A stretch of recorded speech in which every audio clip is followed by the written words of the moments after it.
नमस्कार मित्रांनो, रत्नागिरीमधील एक शापित घर ह्या कथेचा हा तिसरा आणि अंतिम भाग आहे. जर तुम्ही कथेच्या आधीच्या भागांचे व्हिडिओज न बघता थेट या व्हिडिओवर आला असाल तर हा व्हिडिओ पाहण्याआधी कथेच्या आधीच्या भागांचे व्हिडिओज आधी पाहावेत. ह्या कथेच्या प्रसारित होणाऱ्या सर्व भागांच्या व्हिडिओच्या लिंक्स ह्या कथेच्या प्रत्येक व्हिडिओच्या डिस्क्रिप्शनमध्ये देण्यात येतील. कथेच्या तिसऱ्या आणि शेवटच्या भागाला आता सुरुवात करू.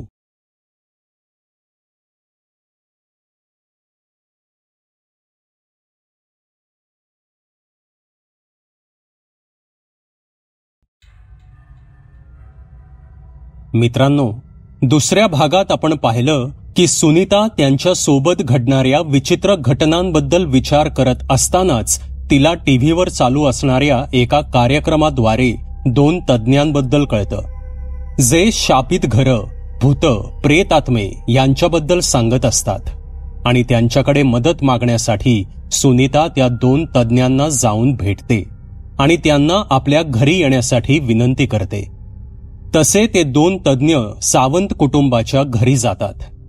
ते तिथे गेल्यावर त्यांना काय काय अनुभव येतात, तिथं नेमकं काय घडतं हे सविस्तर जाणून घेण्यासाठी ह्या कथेचा भाग दुसरा पहा. आता तिसऱ्या आणि अंतिम भागाला सुरुवात करू. मित्रांनो, दुसऱ्या भागात आपण पाहिलं की अनिता तिच्या खोलीत नव्हती. जणू ती त्या बंद खोलीतून गायब झाली होती. आता पुढे.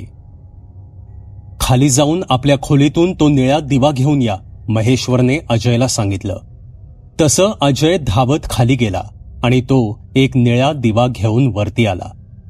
खोलीतील सर्व दिवे बंद करा, महेश्वर म्हणाले.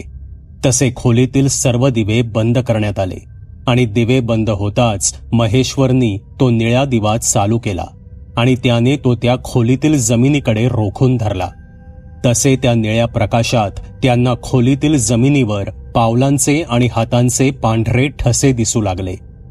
महेश्वर त्या ठशांचा अंदाज घेत पुढे सरकू लागले. ते पांढरे ठसे त्याच खोलीतील लाकडी कपाटाच्या दिशेनं जात होते आणि त्या लाकडी कपाटाजवळ ते ठसे संपत होते. महेश्वर यांनी ते लाकडी कपाटाचं दार उघडलं. आत सर्वत्र कपडे होते. त्यांनी सर्व कपडे सरकवून पाहिलं आणि त्यांना कपाटाच्या आतील बाजूस सुद्धा तसेच पांढरे ठसे उमटलेले दिसले. दिवे लावा, महेश्वर म्हणाले. तसे खोलीतील दिवे लावले गेले. महेश्वर यांनी ते कपाट नीट तपासलं आणि त्यांना त्या कपाटाच्या आतील बाजूस जिथे ते ठसे उमटले होते तो भाग सैल झालेला दिसला. त्यांनी तो हलवून पाहिला असता त्यांना कळालं की तो एक लाकडी सरकता दरवाजा होता. त्यांनी तो दरवाजा सरकवला. तसे त्यांना आत एक खूप मोठी पोकळी असल्याचं दिसलं. जणू काही आतील बाजूस खूप मोकळी जागा होती. महेश्वर यांनी आत वाकून बघितलं तेव्हा त्यांना दिसलं की आत डाव्या बाजूला अनिता बेशुद्ध पडली होती. त्यांनी तात्काळ तिला तिथून बाहेर काढलं आणि रघुनाथच्या स्वाधीन केलं. कपाटाच्या आत असा दरवाजा आहे आणि अशी जागा आहे हे आम्हाला आजच माहीत पडलं, रघुनाथ म्हणाला. अजून खूप सारी गूढ गुपितं ह्या जागेत दडलेली आहेत, महेश्वर म्हणाले. तो दरवाजा पाहून रघुनाथला खूप मोठा धक्काच बसला होता. रघुनाथ अनिताला घेऊन दुसऱ्या खोलीत निघून गेला आणि तिने तिला झोपवलं. इतक्यात सर्वात धाकटी मुलगी अश्विनी तिथे आली. माझा मित्र रॉकी जेव्हा खूप घाबरलेला असतो तेव्हा तो तिथेच लपून बसतो, अश्विनी म्हणाली. तिच्या या वाक्याने महेश्वर आणि नारायणी आश्चर्यचकितच झाले. त्यांनी आतमध्ये त्या पोकळीत काय आहे, तिथे काही धागेदोरे मिळतात का हे तपासायचं ठरवलं. नारायणीने तिच्याबरोबर एक टॉर्च घेतला आणि कपाटातून होत त्या छोट्याशा जागेतून आत त्या पोकळीत प्रवेश केला. तसे तिला तिथे काही जुन्या पुराण्या वस्तू ठेवलेल्या दिसल्या. महेश्वर, अश्विनी म्हणत होती की तिचा तो मित्र रॉकी इथेच लपून बसतो. तिच्याकडील ते खेळणं जरा मला इथे आत दे, नारायणी म्हणाली. तसे महेश्वर यांनी ते खेळणं नारायणीला दिलं. नारायणीने ते खेळणं घेतलं आणि ती त्या पोकळीतून पुढे जाऊ लागली. थोडे पुढे जाताच तिला लाकडी फळ्यांचा एक मेज दिसला. त्यावर सुद्धा खूप काही जुन्या पुराण्या वस्तू ठेवलेल्या होत्या. नारायणीने आपल्या हातातील ते खेळणं त्या फळीवर ठेवलं आणि तिची नजर त्या मेजच्या खालील भागात गेली. तिथे एक जाडजूर दोरखंड पडला होता. तो अर्धा त्या फळ्यांमधून अजून पुढे गेला होता, त्यामुळे त्याचं पुढील टोक दिसत नव्हतं. तिने तो दोरखंड हातात घेतला आणि ती तो ओढू लागली, पण ओढता ओढता तो एके ठिकाणी अडकला. तसे नारायणीने जोर लावून तो ओढला आणि संपूर्ण दोरखंड तिच्या हातात आला. जेव्हा तिने तो दोरखंड पाहिला तेव्हा तिला दिसलं की तो गळफास होता. तो फाशीचा फास होता आणि इतक्यात त्या पोकळीतील आतील लाकडी जमीन तुटली आणि नारायणी खाली खोल कुठेतरी पडू लागली. तिचा आरडाओरडा ऐकून महेश्वर तिला आवाज देऊ लागले.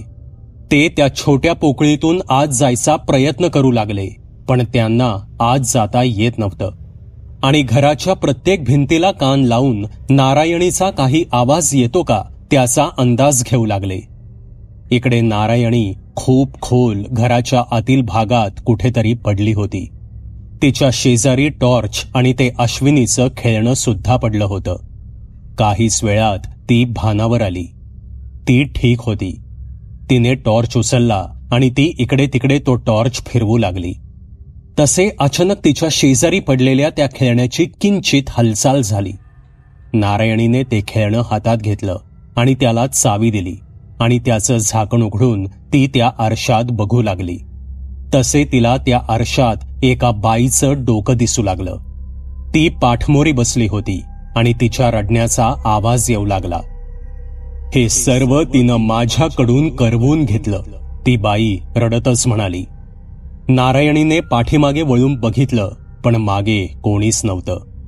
तिने पुन्हा समोर पाहिलं आणि जसं तिने मान समोर केली तसे तिच्या चेहऱ्याच्या अगदी समोर त्याच बाईचा पांढरा पडलेला चेहरा होता.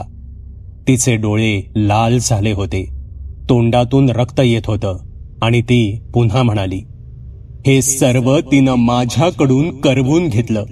आणि ती बाई डावीकडे बघू लागली.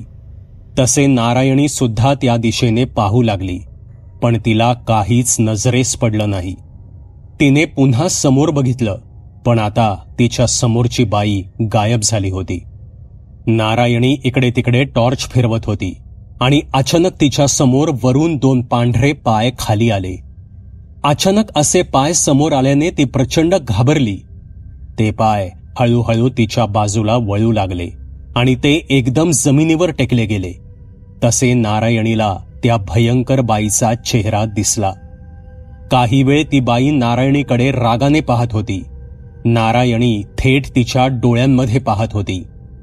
काही वेळ असाच गेला आणि काही वेळाने त्या बाईचं रूपांतर एका काळ्या आकृतीमध्ये झालं आणि ती वेगाने नारायणीच्या दिशेने येऊ लागली.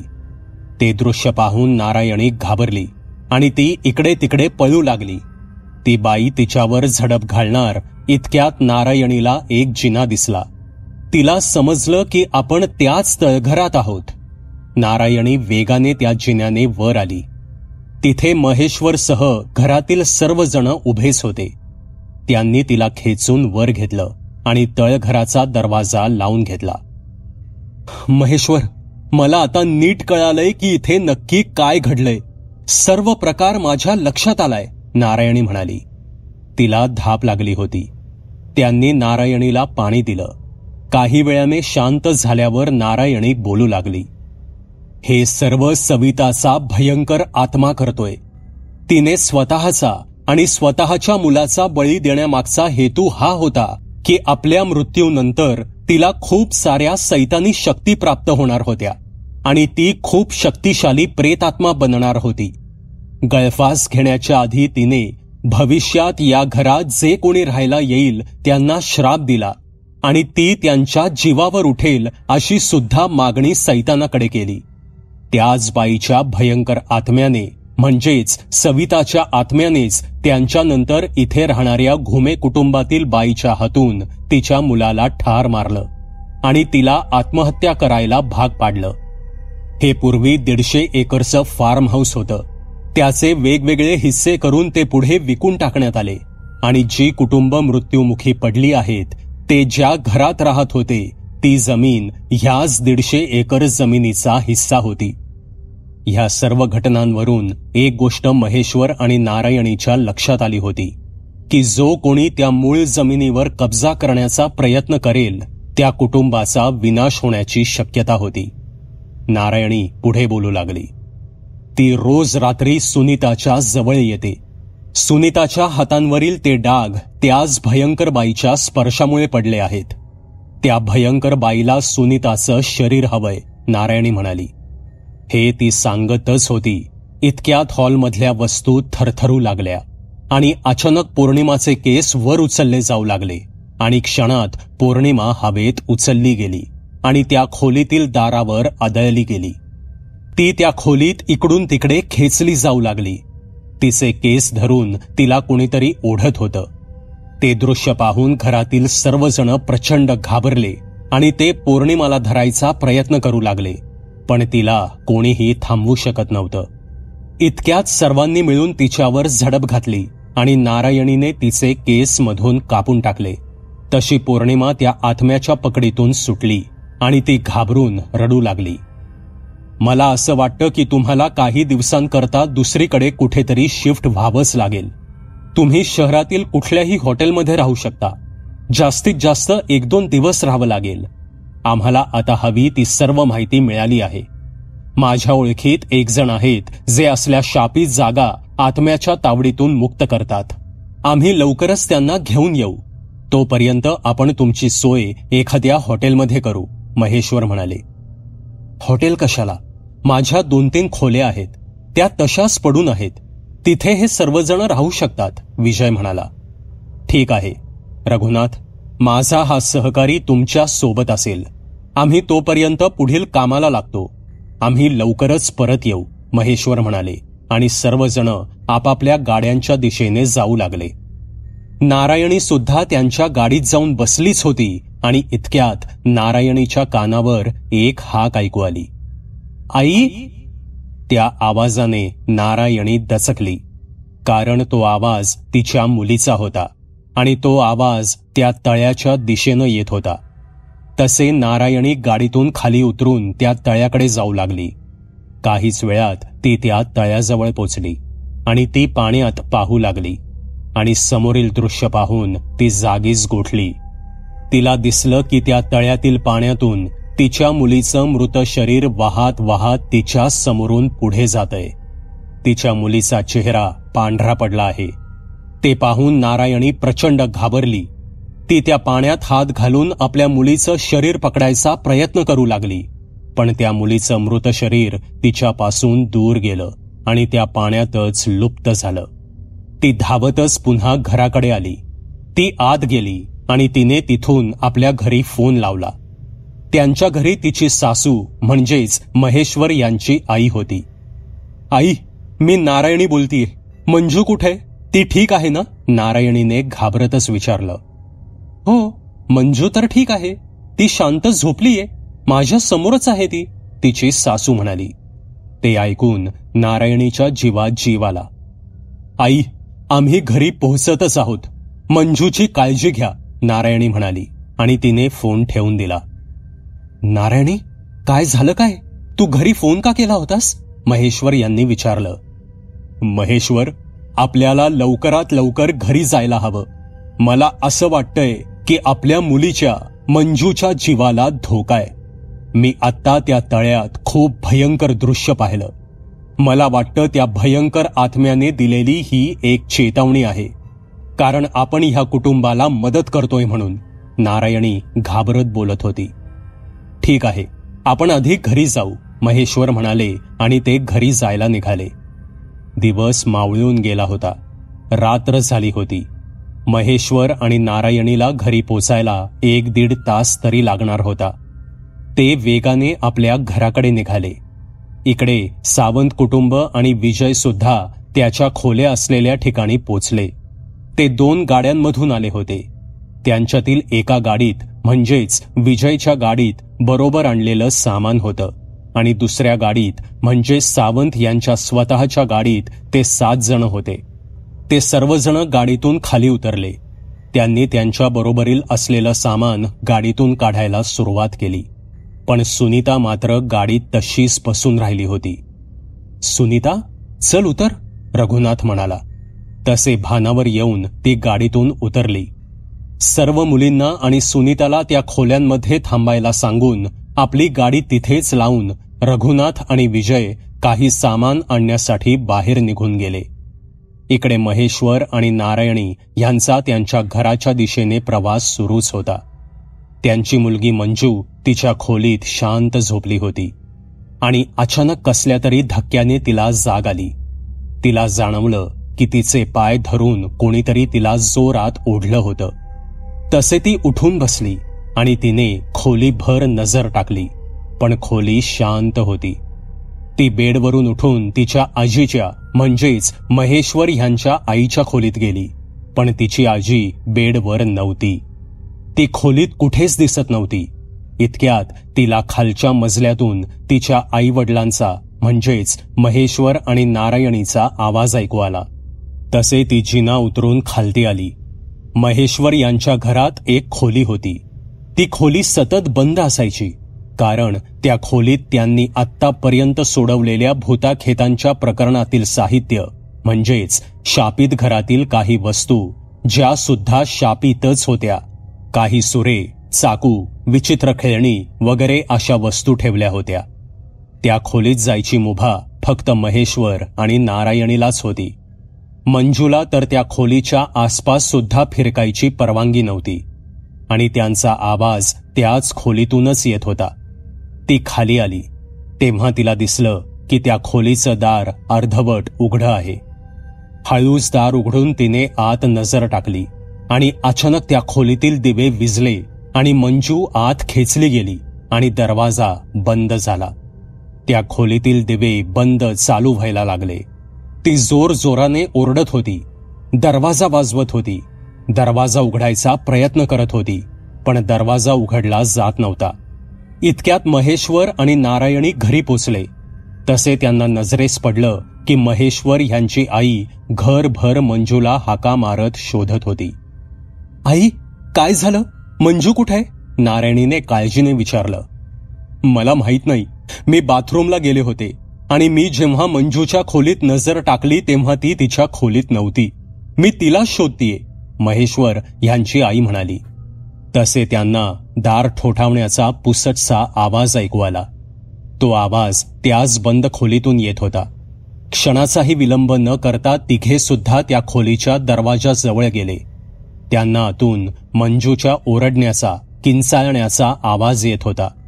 महेश्वर आणि नारायणी ते दार उघडण्याचा खूप प्रयत्न करत होते, पण ते दार उघडलं जात नव्हतं आणि त्या खोलीत अचानक एक लाकडी स्टूल हवेत उचललं गेलं आणि ते वेगाने मंजूच्या दिशेनं फेकलं गेलं. पण ते मंजूवर आदळणार इतक्यात महेश्वर यांच्याकडून तो दरवाजा उघडला गेला आणि त्यांनी मंजूला बाजूला केलं. तसे ते स्टूल आत एका भिंतीवर जाऊन आदळलं. त्या भयंकर प्रकाराने मंजू घाबरून रडू लागली होती. तसे नारायणीने तिला सावरलं. हे सर्व त्या भयंकर बाईच्या आत्म्यानेच केलंय, नारायणी म्हणाली. नारायणी, आत्तापर्यंत असं कधीच झालं नाही. आपल्यावर किंवा आपल्या परिवारावर हल्ला कधीच झाला नाही. हा प्रेत आत्मा खूपच शक्तिशाली आहे, महेश्वर म्हणाले. आपल्याला काहीही करून ह्या आत्म्याला मुक्त करून परमात्म्याकडे पाठवलंच पाहिजे, नाहीतर आपल्या कुटुंबाला सुद्धा धोका आहे, नारायणी म्हणाली. इकडे रघुनाथ, जो विजय सोबत बाहेर गेला होता, त्यांना परतायला बराच उशीर झाला होता. काहीच वेळात ते परत आले. त्यांच्या गाडीचा आवाज ऐकून रिया, अनिता आणि पौर्णिमा धावतच बाहेर आले. बाबा, आई शीना आणि अश्विनीला घेऊन गाडी घेऊन कुठेतरी निघून गेलीये, रिया म्हणाली. काय? अगं पण अशी कशी निघून गेली आणि गेली कुठे? रघुनाथने घाबरतच विचारलं. माहित नाही. आम्ही तिला विचारलं तर तिने आम्हाला धक्का देऊन बाजूला केलं आणि ती बळजबरीने त्या दोघींना घेऊन गेली, रिया म्हणाली. तसे रघुनाथने त्वरित महेश्वर यांना फोन केला. महेश्वर, काय चाललंय काहीच कळत नाहीये.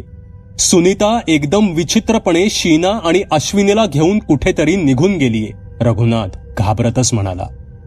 हे नक्कीच त्या भयंकर आत्म्याचं कारस्थान आहे. तो भयंकर बाईचा आत्माच हे सर्व सुनीताकडून करवून घेतोय. घर सोडण्याच्या आधीच मला सुनीतामध्ये बदल झालेला दिसून आला होता.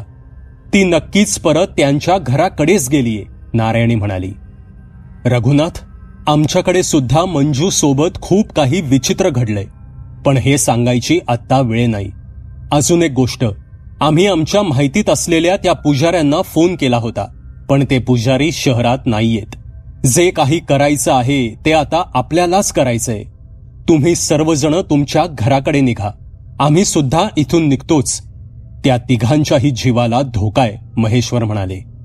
तसे रघुनाथ, विजय आणि त्या 3 मुली इकडून आणि महेश्वर, नारायणी आणि अजय तिकडून पुन्हा त्या घराकडे जायला निघाले. दुसरीकडे सुनीता वेगाने त्या घराकडे निघाली होती. आई, आपण कुठे चाललोय? बाकीचे आपल्या बरोबर का आले नाहीत? शीनाने विचारलं. पण सुनीता काहीही न बोलता वेगाने गाडी चालवत होती. काहीच वेळात ते घरी पोचले. सुनीताने त्या दोघी मुलींना जबरदस्तीने गाडीबाहेर काढलं. आपल्या स्वतःच्या आईचा असा अवतार, असं वागणं बघून त्या दोन्ही मुली घाबरल्या होत्या. त्या पुन्हा त्या घरात जायला नकार देत होत्या, पण सुनीताने त्यांना बळ लावून उचललं आणि ती त्यांना घरात घेऊन गेली. तसा घराचा दरवाजा आपोआप बंद झाला. इकडे काहीच वेळात रघुनाथ, विजय आणि आपल्या 3 मुलींसोबत घरी पोचला. महेश्वर, नारायणी आणि अजय सुद्धा त्यांच्यानंतर काही वेळाने पोचले. सुनीता दरवाजा उघडत नाहीये. आम्ही खूप प्रयत्न केला, पण आतून कसलाच प्रतिसाद येत नाहीये, रघुनाथ म्हणाला. तसे त्यांनी तो दरवाजा तोडण्याचं ठरवलं आणि बऱ्याच प्रयत्नांनी त्यांनी तो दरवाजा तोडला आणि ते आत गेले आणि त्यांना तळघरातून शीनाचा आरडाओरडा ऐकू आला. तसे सर्वजण तळघराच्या दिशेनं गेले आणि समोरचं दृश्य पाहून सर्वजण हादरलेच. सुनीताने एका हातात शीनाला घट्ट पकडलं होतं. तिच्या दुसऱ्या हातात सुरा होता. डोळे मिटून ती काहीतरी बडबडत होती. ती कुठले तरी मंत्र म्हणत होती. ती अचानक स्तब्ध झाली आणि तिने तो सुरा उगारला आणि ती तो शीनाच्या गळ्यात घुसवणार इतक्यात महेश्वर, नारायणी, रघुनाथ आणि अजयने तिला अडवलं. सुनीतामध्ये अचानक प्रचंड ताकद आली होती. तिला आवरणं त्या चौघांना सुद्धा जड जात होतं, पण कसं तरी त्या चौघांनी शीनाला तिच्या तावडीतून सोडवलं. सुनीता जोर जोरात ओरडत होती, गुरगुरत होती, किंचाळत होती. ती पुन्हा शीनावर हल्ला करण्यासाठी तिच्या अंगावर धावून जायचा प्रयत्न करत होती, पण चौघांनी तिला पकडून ठेवलं होतं. अश्विनी कुठे? रघुनाथने विचारलं. तसं विजय अश्विनीला शोधण्यासाठी वर गेला. तो बराच वेळ शोधत होता, पण त्याला अश्विनी कुठेच मिळत नव्हती. खूप वेळाने त्याला अश्विनी घरातील एका कोपऱ्यात दरवाजा आड लपून बसलेली दिसली. आपल्या आईचा अवतार, तिचं वागणं पाहून ती प्रचंड घाबरली होती. विजयने तिला धीर देत बाहेर काढलं. त्याने शीना आणि अश्विनीला बाहेर नेलं आणि गाडीत त्यांच्या बाकीच्या बहिणींसोबत नेऊन बसवलं आणि तो परत आत गेला. सुनीताला ह्या खुर्चीला बांधा, महेश्वर म्हणाले. तसे खूप प्रयत्नांनी त्यांनी सुनीताला त्या खुर्चीला बांधलं आणि तिचे हातपाय त्यांनी बांधून टाकले. तिच्यावर एक पांढरी चादर टाका, महेश्वर म्हणाले. तसे रघुनाथ आणि अजय विजयने सुनीतावर एक चादर टाकली. आता वेळ आली आहे. रघुनाथ, तुम्ही इथून जा. तुम्हाला हे बघवणार नाही, महेश्वर म्हणाले. नाही, मी इथेच थांबेन. तुम्ही सुरू करा, रघुनाथ म्हणाला. तसे महेश्वर यांनी त्यांच्याकडील एक ग्रंथ काढला. तो संस्कृतमध्ये होता. नारायणीने तिच्याकडील तांब्याचा लोटा काढला, ज्यात पवित्र मंतरलेलं पाणी होतं, आणि महेश्वर यांनी तो ग्रंथ उघडून त्यातील संस्कृत पाठ म्हणायला सुरुवात केली. तसे सुनीता तडफडू लागली, जोर जोरात किंचाळू लागली. ती खुर्ची तोडून सुटण्याचा प्रयत्न करू लागली. महेश्वर यांनी ते पाठ म्हणणे सुरूच ठेवले आणि काही पाठ म्हणून झाल्यावर महेश्वर थांबले आणि त्यांनी नारायणीला हाताने इशारा केला. तसे नारायणीने सुद्धा काही पाठ म्हटले आणि त्या तांब्याच्या लोट्यातील काही पाणी सुनीतावर शिंपडलं.